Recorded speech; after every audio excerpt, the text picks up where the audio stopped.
जय श्री राधे, जय श्री कृष्ण। नमस्कार प्रिय दर्शकों, स्वागत है आपका हमारे YouTube चैनल शाश्वत ज्योतिष दर्पण में। इस चैनल के माध्यम से हम आपको धर्म से जुड़ी और साथ ही ज्योतिष से संबंधित जानकारियां देते रहते हैं।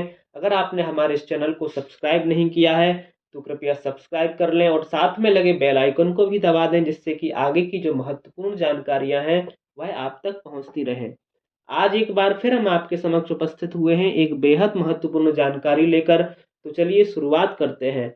हमारे सनातन धर्म में व्रत और त्योहारों का एक बहुत बड़ा महत्व है। हमारी श्रद्धा, हमारा विश्वास इसका एक अनुपम उदाहरण है।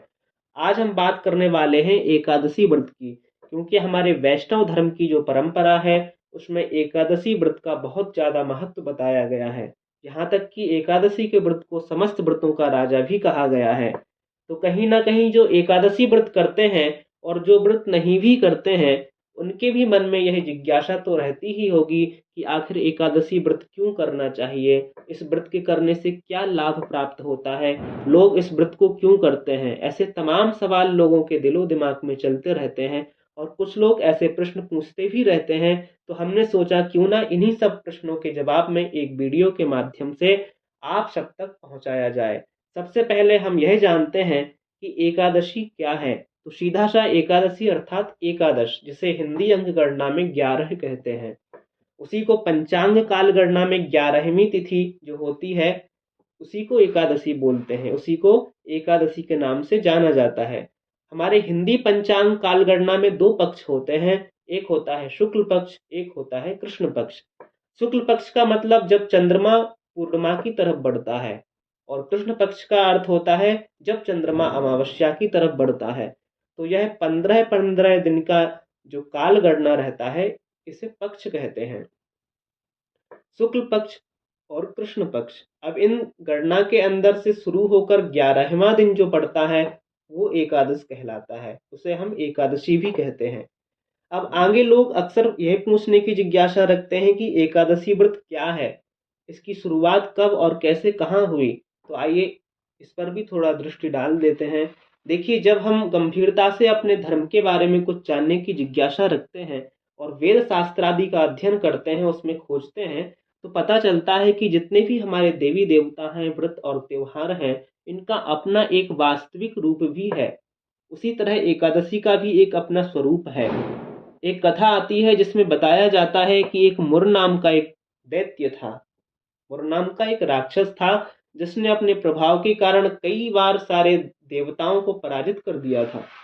एक बार सभी देवता मिलकर भगवान विष्णु जी के पास गए, भगवान से बोले, प्रभु अब आप ही इस राक्षस से मेरी रक्षा कीजिए। तो भगवान विष्णु ने कहा, घबराओ मत, मैं कुछ उपाय देखता हूँ। ऐसा कहकर भगवान स्वयं उन देवताओं के साथ युद्ध के लिए चल पड़े। अब भगवान विष्णु जी, मुर नाम का जो दैत्य था, उन दोनों के बीच युद्ध प्रारंभ हो गया। जब उस राक्षस ने देखा कि मैं तो अब भगवान से हार ही जाऊंगा, हारने ही वाला हूं, तो वह युद्ध भूमि से भाग निकला। जब वह भाग गया तो भगवान ने उसे काफी ढूंढा, परंतु वो नहीं मिला। तो भगवान स्वयं भी अपने धाम को वापस आ गए और बदरिकाश्रम में जाकर विश्राम करने लगे। अब वह दैत्य चुपके से ईर्ष्या की भावना से, द्वेष की भावना से भगवान पर आक्रमण करने की इच्छा से बदरिकाश्रम पहुंच गया। भगवान तो नेत्र बंद किए हुए विश्राम कर रहे थे।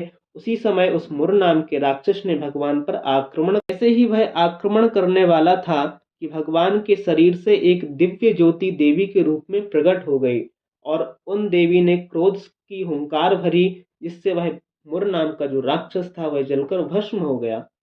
जैसे ही हुंकार की आवाज भगवान विष्णु के कानों तक पहुंची, भगवान के नेत्र खुले, सामने खड़ी देवी को देखा, पूछा, कौन है आप। तब वह देवी बोली, हे स्वामी, मैं एकादशी हूँ और मैंने ही इस राक्षस का वध कर दिया है। तब भगवान बोले, देवी मैं आपकी सेवा से प्रसन्न हुआ, बताइए आपको क्या वरदान चाहिए। तब वह देवी बोली कि हे स्वामी, हमें सिर्फ आप इतना वरदान दीजिए कि जो भी मनुष्य मेरी शरण में आए वह आपको प्राप्त करे, उस पर आप कृपा करें। भगवान ने तथास्तु कहा। तब से जो भी मनुष्य एकादशी व्रत का आश्रय ग्रहण करता है वह भगवत धाम को प्राप्त करता है। उस पर लक्ष्मी नारायण भगवान सदा अपनी कृपा बनाए रखते हैं। इस प्रकार एकादशी मैया का जो प्रादुर्भाव हुआ उसकी ये कथा थी। पुराणों में, शास्त्रों में अनेक कारण और भी मिल जाएंगे एकादशी मैया के। उन सभी का तात्पर्यार्थ यही है कि हम सबको एकादशी का व्रत अवश्य ही करना चाहिए। तो ये जानकारी अगर आपको पसंद आई है तो आप वीडियो को शेयर करें, लाइक करें और चैनल को सब्सक्राइब करें। धन्यवाद।